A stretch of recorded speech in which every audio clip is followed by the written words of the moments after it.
सुप्रभात श्रोता बंधु आज प्रसंग ताहांको ठारे निजकु आविष्कार करंतु आमेन। आज मनोनीत शास्त्रांश जिरिमिया भाववादी पुस्तक 29 पर्व 13 पद एवं 14 पद। आउ तुम्हे माने आंबकु अन्वेषण करिवो ओ सर्वांतकरण सहित आंबकु खोजिले आंबर उद्देश्य पाइबो आमेन। सदाप्रभु कहती आंबे तुम मानकु आंबर उद्देश्य पाइबाकु देबा पुणी आंबे तुम मानकर बंदित्वावस्था परिवर्तन करिबा। हालेलुया। प्रिय माने जदि आज शैतान रो बंधन रूपक बंदित्वावस्था आपण माने अछंती ताले प्रभु आपण मानकर बंदित्वावस्था को परिवर्तन करिबाकु जाउ अछंती। आमेन। हालेलुया। ताहांकु सर्वदा अन्वेषण करी ताहांक सहभागितारे रुहंतु।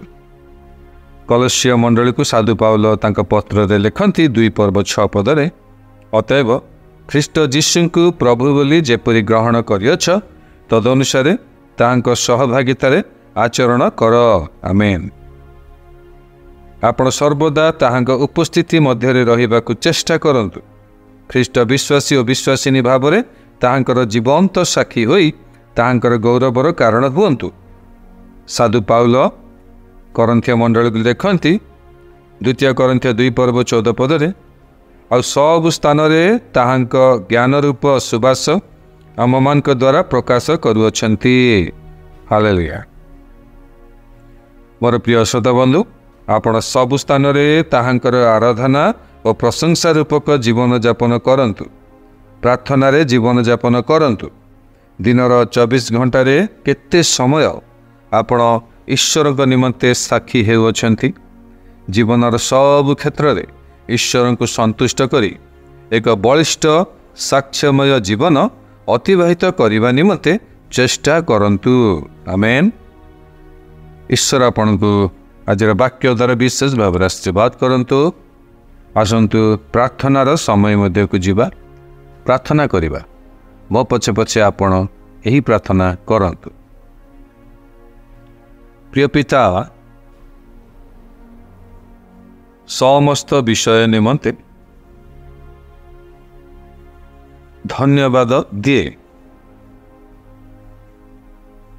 कारण मु ख्रीष्टଙ୍କ ठारे मो जीवनर समस्त आवश्यकता पाइछे। ख्रीष्ट मो मध्यरे अछंती ओ ताहांको पाइबा सब किछि पाइबा। ताहांक शरीरर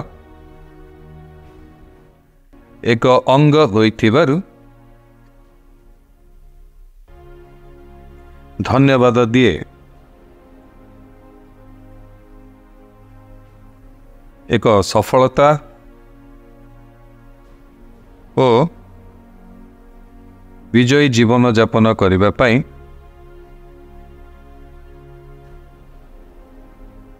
मते अनुग्रह करंतु।